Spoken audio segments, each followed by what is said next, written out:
Жараткан Алла Таалага мактоо шүгүрлөрдү, пайгамбарыбызга салам салаваттарды айтуу менен сөзүмдү баштаймын. Назарыңыздарда дин жана жашоо бериси алып баруучулук кызматта мен Уланбек Калмырза уулу, саламатсыздарбы?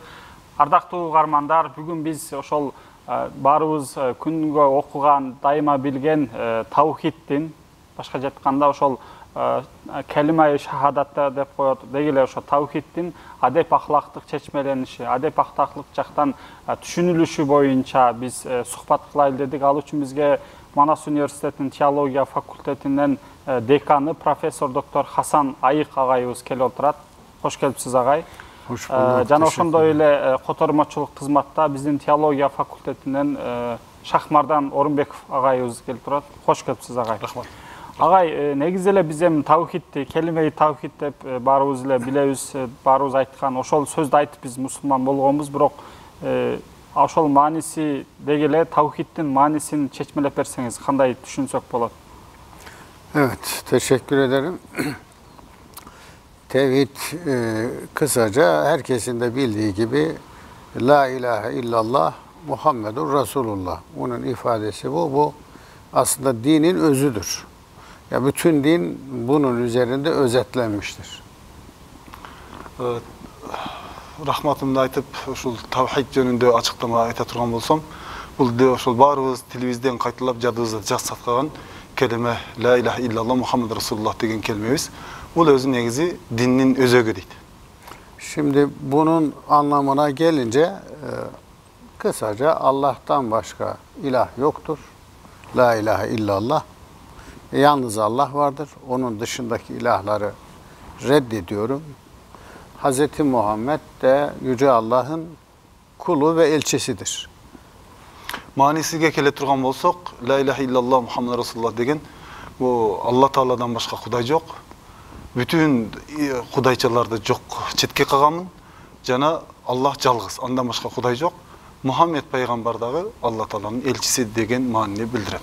Evet, bunun daha da ahlaki tarzda açıklanmasına gelince ahlak şunu gerektirir. Yani bundan ben bir insan olarak ne pay alabilirim? Benim davranışlarıma düzenlemesi, düzen vermesi açısından bunu nasıl yorumlarım meselesine gelince La ilahe illallah şu demek. İnsanın Allah'tan başka taptığı ilahları tanıyarak hayatından çıkarması.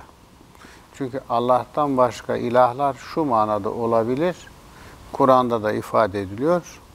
Yani insanın hevesi, istek ve arzularından kaynaklanan bir takım durumlar insan için kendisinin ürettiği ilah olabilir. Mesela bunlardan birisi menfaati, çıkarı, bunlardan birisi ne bileyim para, dünya, mal sevgisi.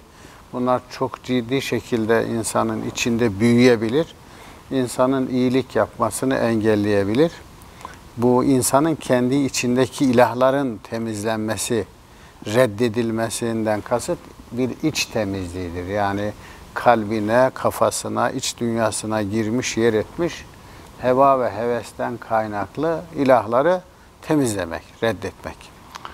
Mına ошол тавхид келмесин La ilahe illallah Muhammed Resulullah деген kelimenin manisini ayttık da, эми ушунун адамга тийгизген ahlaktık, adep ahlaktık tasirleri kanday boluş gerek. Bir insan kelimeni aytkandan keyin, ошол kelimenin içindeki mani mаңызына, çın ıhlasına işengenden keyin, жүрөгүндөгү bütün жалган кудайчаларды чыгарыш керек дейт да мындайчында. Бул Куранда да айтылат дейт, ошол арзу каалоолорун кудай кылып алгандар деп basa belirleyip deyip de. Arzu kalolor degende emni? Adamın içindeki arzu kalolor bul özünün jeke kızıkçılıkları, özünün kanday bir dünyalıq kızıkçılıkları. Bul kızıkçılıklar mesela arzu kalolor akçadağı boluşu mümkün, biyilik boluşu mümkün, mansap boluşu mümkün. Kandaydır bir dünyalıq işlerdi özünün kudayçası kıl olat da жүрөгүндө. Mına ошол эгерде жүрөгүндө, жашоосунда, жан дүйнөсүндө чоңое турган болсо, бул чоң bir ahlaklı problema katara körse bulup deydi. Adamdı jokko çıgara turgan, jok kıla turgan bir jaman münözdür. Tağıra ayta turgan bolsok, жүрүм турумубузга тийгизе турган таасири, келime-i tawhidдин тийгизген таасири ошол жүрөгүбүздөгү жалган кудайчыларды жокко чыгарып, жалгыз гана Kudayga болгон işenimdi salуу. Evet, Allah'tan başka ilahlar derken mesela diyelim ahlaki yorumunda kendi içimizdeki ilahları söz konusu ediyoruz ama diğer yorumlarda genelde bizim dışımızdaki putlar, ilahlar söz konusu olur. Yani diyelim Lat, Menat, Uzza, Hubel o dönem mesela dışarıda tapılan putlar. Ve bugün diyelim ki başka türlü her dinin kendine göre bir takım ilahları var. Tahtadan, puttan yapılır, şöyle olur, böyle olur. Fakat ahlak onlar değil diyor asıl. Çünkü onlar bir şekilde işte kabul ettirilmiş, bazen zorla kabul ettirilir. Tapmasan öldürürler, keserler, asarlar. Ama kendi içimizdeki ilahlar asıl bizim davranışlarımızı yönlendiren, karakterimize etki eden bunlardır. Bunları tanımak insanın kendisini tanıması demektir. Mына ушул сөз кылып жаткан биздеги ахлагыбызга тиешелүү кудайчалар дегенде биз ичибиздеги жан дүйнөбүздөгү ардуу каалоолорубузду Кудай кылып алган учурлар болот экен да.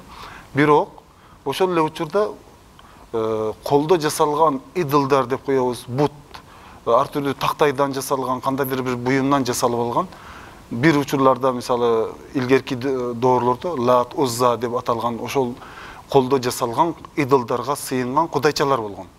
Бирок ахлак, биз сөз кылып жаткан адеп ахлак бул кудайчаларды сөз кылган жок дейт да. Ахлактык кудайчалар, ахлак сөз кылып жаткан кудайчалар адамдын ичиндеги жанагы жогоруда айткан кудайчалар да. Мисалы биздин сыртыбыздагы ички жан дүйнөбүздөн сырткаркы болгон кудайчалар аларга бир учурларда мажбурий түрдө ушуга сыйынасың, сыйынбасаң сени өлтүрөм деп коркутуу иретинде жасалган иш аракеттер дагы болгон. Ошол эле учурда ал кудайчаларды өзү колунан жасап алып туруп ушинтип ишенген учурлар да болгон. Бирок биз сөз кылып жаткан бул кудайчалар ла илаха иллаллах Мухаммад Расулуллах деген келмебиздин түртүп чыгарып, ичибизден ошол нерсени жок кыла турган kudayçılar bu arzu kalolur, adamdaki arzu kalolur kendi. Şimdi la ilahe bölümü ilahlara hayır. İşte bu ilahlar ahlaki açıdan tekrar söylüyorum bizim içimizde yerleşmiş heva ve hevesimizden kaynaklanan, şehvetimizden, nefsimizden, dünyaya arzumuzdan, para sevgimizden, makam ve mevki sevgimizden kaynaklanan bir takım durumlar var. Bunlar bizim davranışlarımızı yönlendirir. Karakterimize etki eder. Bir makam sevgisiyle çok yanlış da yapabiliriz mesela. Para sevgisiyle çalarız. Daha fazla olsun diye daha fazla çalarız doymayız.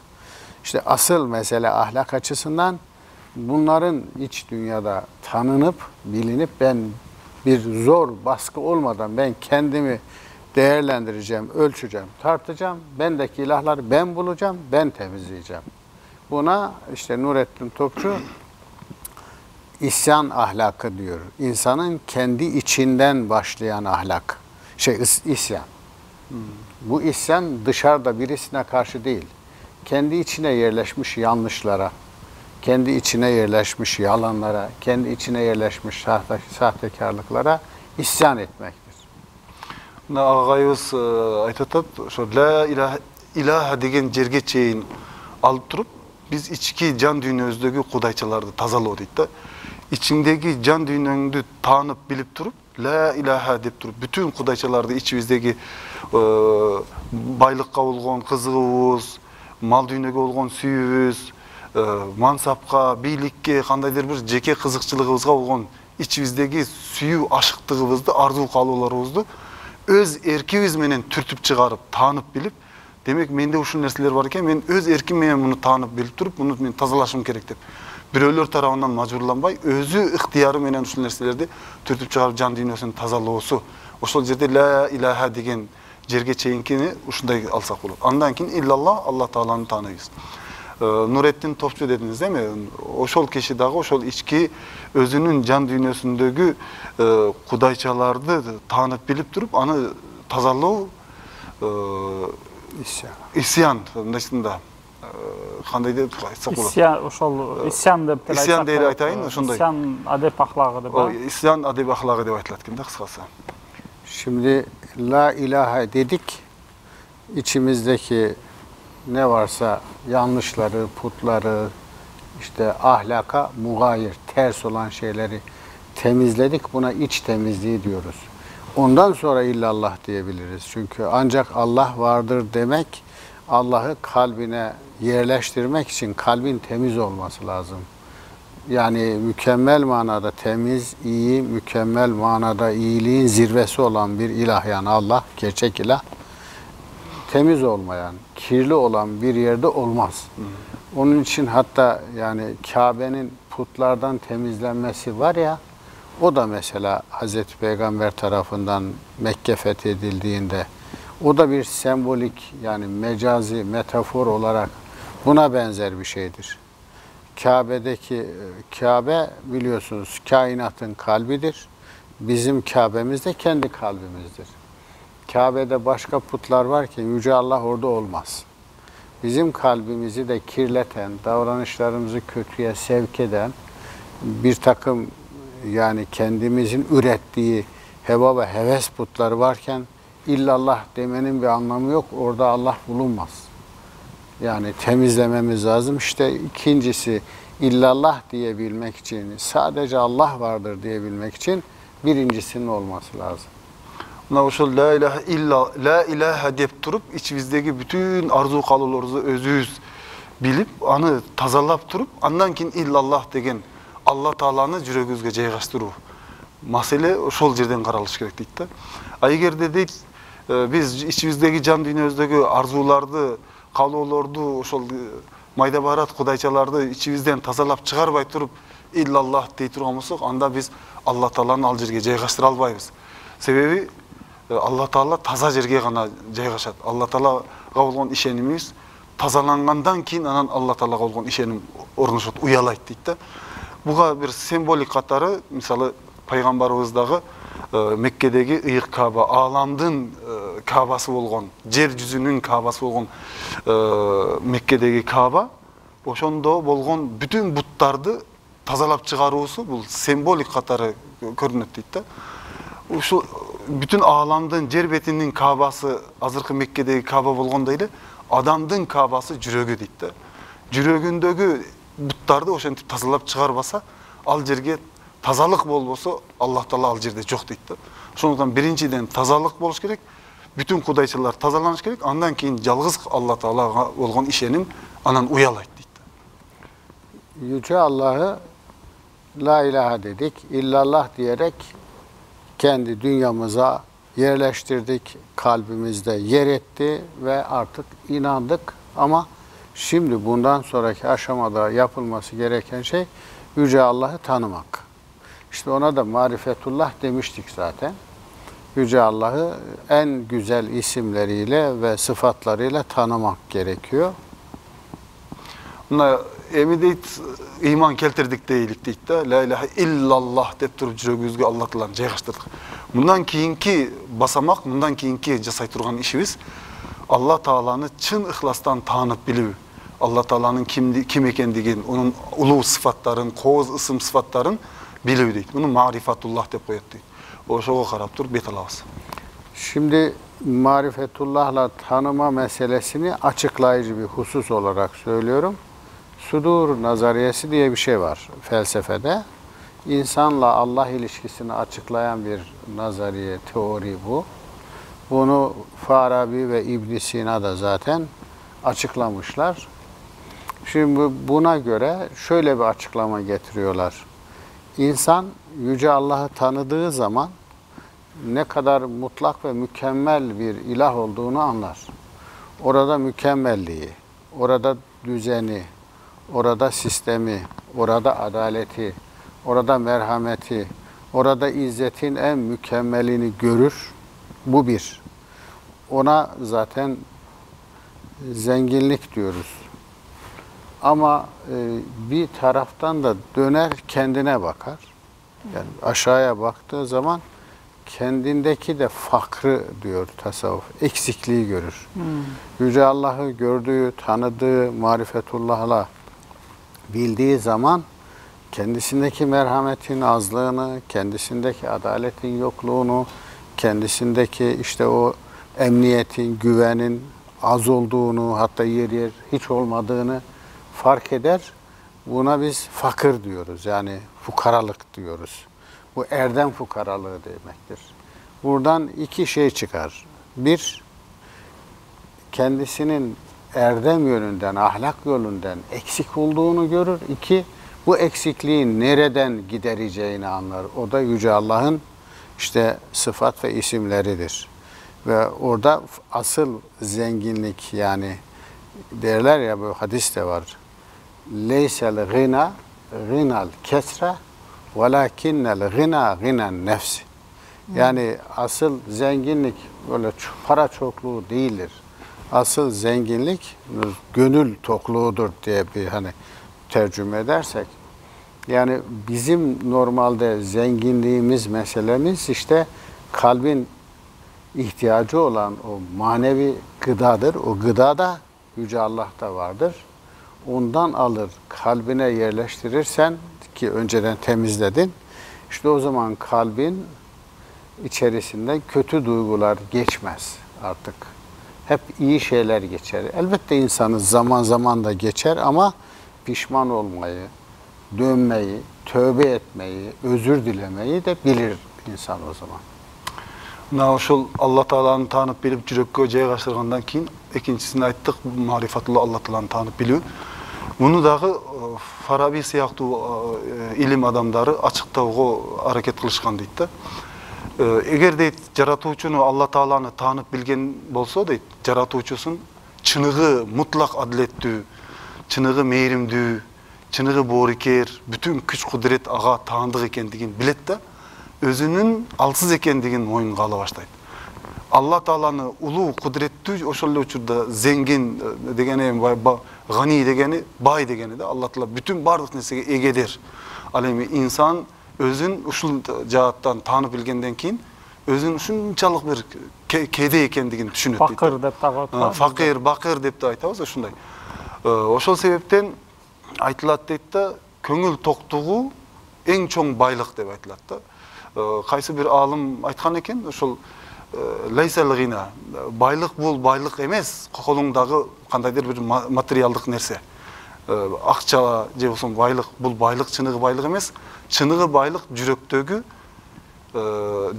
байлык, токпейилдүүлүк, каниеттүүлүк деп айтканда. Эгерде инсан Алла Таалага болгон ишеними, ошондой түшүнүгү пайда болсо, өзүн алсыз көрүп, факир көрүп туруп, андан кийин ушундай бир адеп ахлактык эрдемдерге ээ боло баштайт дейт да.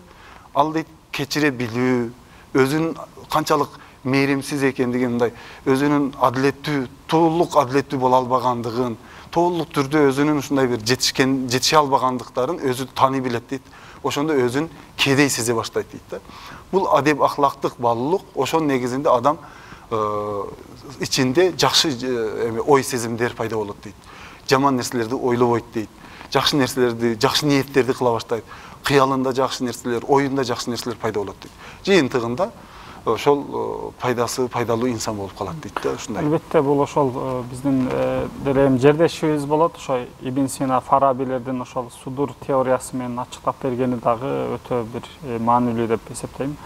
Анан демек ла илаха иллаллах дегендин биздин ошо адеп ахлактык өңүттүн ачыктамасын бердиңиз. Эми ошол Мухаммад Расулуллахту кандай адеп ахлак жактан өңүтү дагы мага да кызык болот, телекөрүүчүлөргө да кызык болуш керек деп ойлойм. Evet, burada tabii daha konuşulacak şeyler var da zamanımız yok. Onunla tamamlayalım. Muhammedur Resulullah, tabii Hazreti Peygamber'i tanımak da gerekiyor.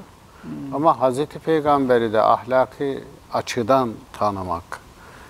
Çünkü Hazreti Peygamber'in zaten hadislerde birçok davranışlarıyla ilgili binlerce hadis var.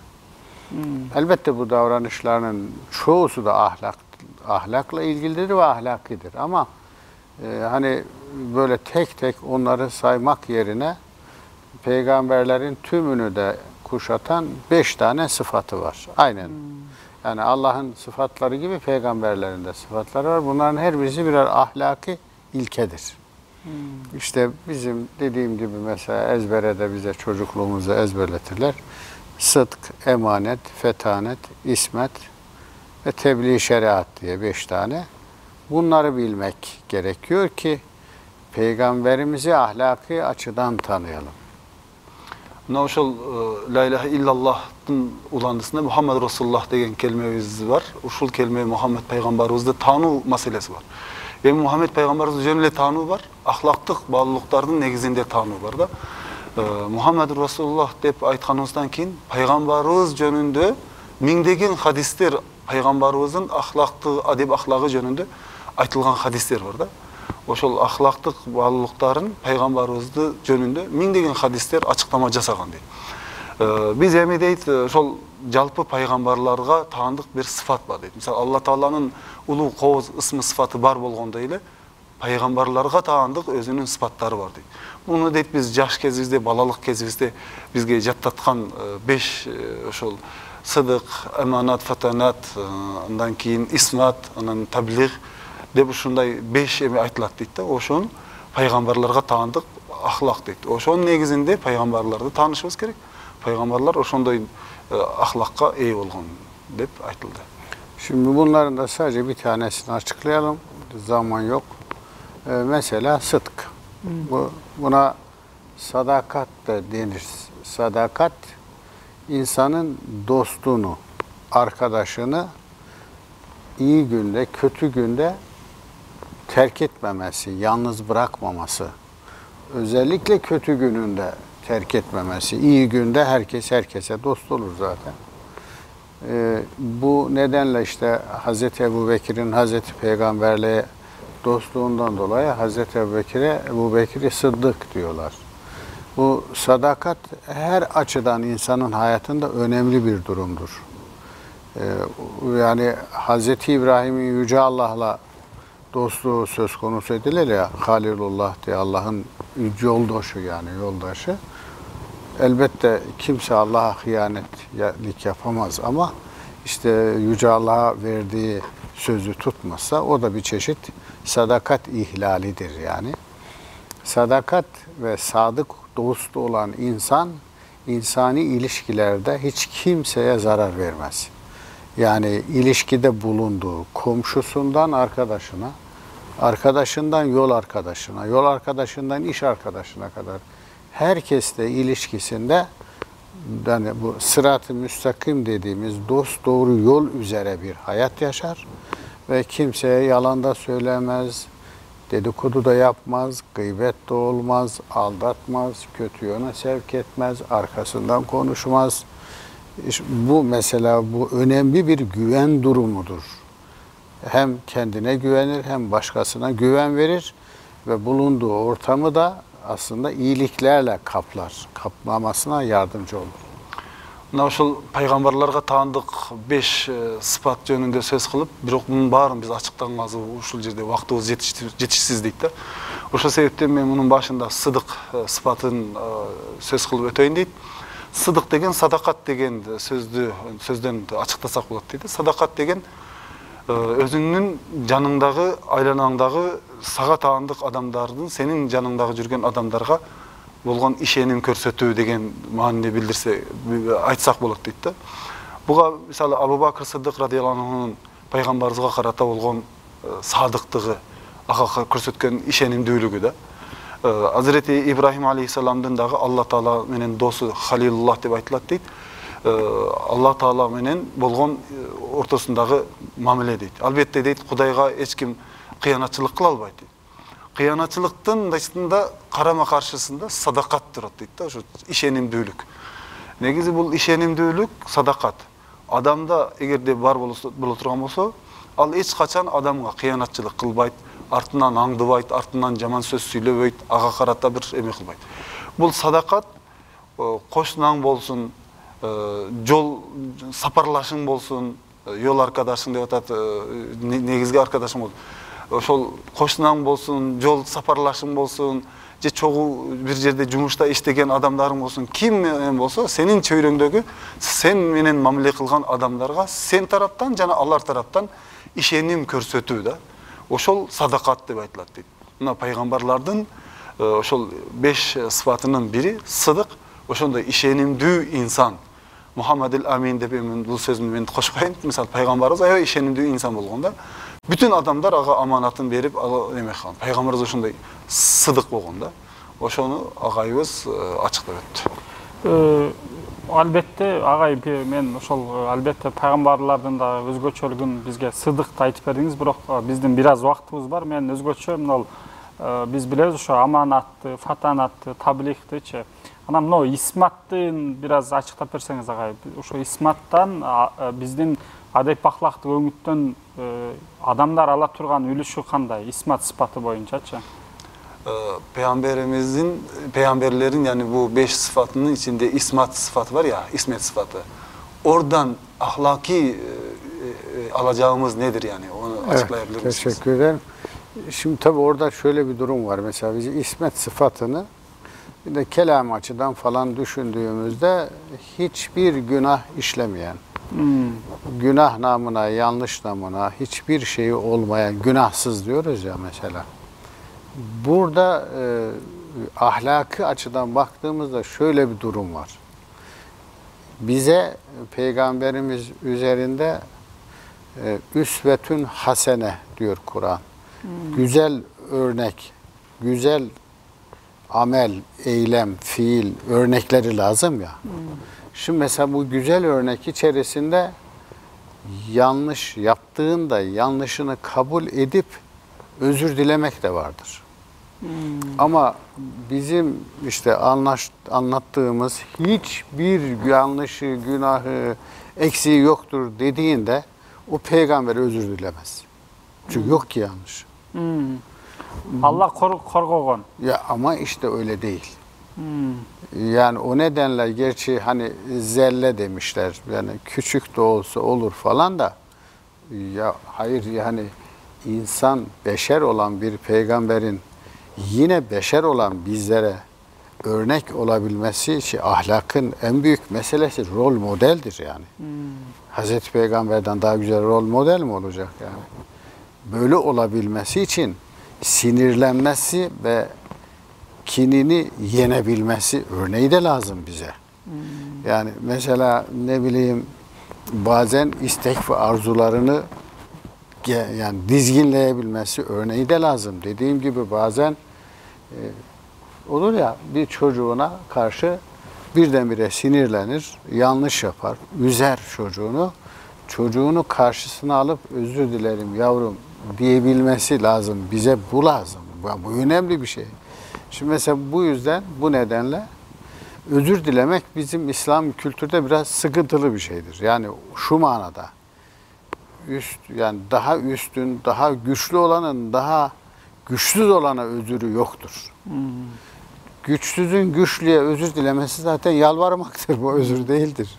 Ama asıl olan güçlünün yani ahlakı olan güçsüz olana bir yanlış yaptığı zaman karşısına alıp özür dilemesi. Son olarak şunu söyleyeyim. Mesela bir babanın çocuğuna yaparsa ki yapar, bir öğretmenin öğrencisine ki olur öğretmen de insan yanlış yapar. Öğrencisine karşısına alıp kusura bakma yanlış yaptım özür dilerim demesi müthiş bir şeydir. Öğrencisini etkiler yani. İşte onun için ismet sıfatının ahlaki tarzda yorumlanması çok kısa oldu ama bu kadar olsun bu şekilde. Agayыбыз абдан сонун кылып ушул исмат сыпатты ачыктап берди, аракет кылалык ушу түшүндүрүүгө. Негизи дейт, калами итикади маселеге келгенде пайгамбарлар күнөөсүз деп түшүнөбүз. Такыралар күнөө кылбайт деп билебиз дейт да.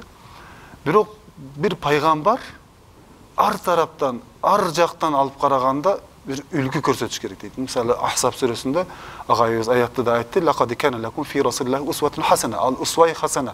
Ал ар тараптан үлгү көрсөтө турган деп бизге Аллах аятты берип жатат.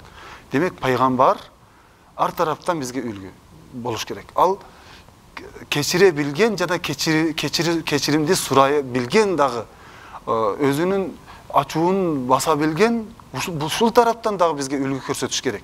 Үлгү көрсөтпөсө анда бизге ким үлгү көрсөтмөк? Ал үлгү көрсөтө турган бир пайгамбар, ошол ар тараптан бизге үлгү көрсөтүш керек. Мисалы, Зелла деп коет да, ошо пайгамбарыбыздын анча-мынча башар деп коет Кур'ан-ы Керимде. Бешер дегенде кыргызчасы адам да, мисалы адамды кам сүт эмген пенде дейбиз го. Кам сүт эмген пенде катары ал дагы инсан, биз дагы инсан. Биз инсанга, ал инсан катары өзүнүн жүрүм турумундан бизге ар тараптан үлгү болуш керек. Мисалы, ачууланып туруп, анан ачуун кайрадан тартып алып, ошонун аркасынан кечирим суроосу ал дагы бизге керек дейт да. Эгерде андай кылбаса, биз кимден алабыз анын үлгүн дейт. Ушул сыяктуу мисалдарды толтура айтып өттү. Мисалы дейт, күчтүү киши алсыз кишиден кечирим суроосу бул ажайып эме дейт да, мындай таасир берет дейт. Мисалы ала турган болсок, бир мугалим өзүнүн окуучусуна бир барып туруп башын сыйлап кучагына алып, мени кечирип койчу, мен туура эмес кылып койдум дегенде окуучуга ошончолук бир таасир берет дейт да. Окуучу өзгөрүүгө дуушар болот дейт да. Ички жан дүйнөсүндө бир төңкөрүш болот дегендей да. Ошондой айтты да. Чындыгында бир чоң киши эмесине өзүнүн кичинеге алсызга кечирим суроосу аябай маанилүү, ахлактык жактан алып караганда. Ата дагы баласына ушундай кечирим сурай турган болсо, балага таасир этет дейт. Бул жааттан алып карай турган болсок, исмат сыфатын ахлактык көз караш менен ахлактык баалуулуктардын негизинде ачыктай турган болсок, бул жерде ушундай дейт да, пайгамбар бизге үлгү көрсөтүш керек. Ал ачууланыш керек, ачуунун артынан кечирим сураш керек. Кандайдыр бир адам кылган иштерди жасаш керек да, анан ошонун аркасынан кайра аны оңдоп түзөп кетүүнүн жолун дагы көрсөткөн бир пайгамбар болуш керек. Ислам ааламында, ислам коомчулугунда бизде ушул түшүнүк алсыз дейт да, мисалы, күчтүү киши алсыздан бар кечирим суроосу бир аз эме дейт. Чындыгында дейт, күчтүү алсыздан кечирим суроосу бул баалуулук, адеп ахлактык, эрдемдик дейт да.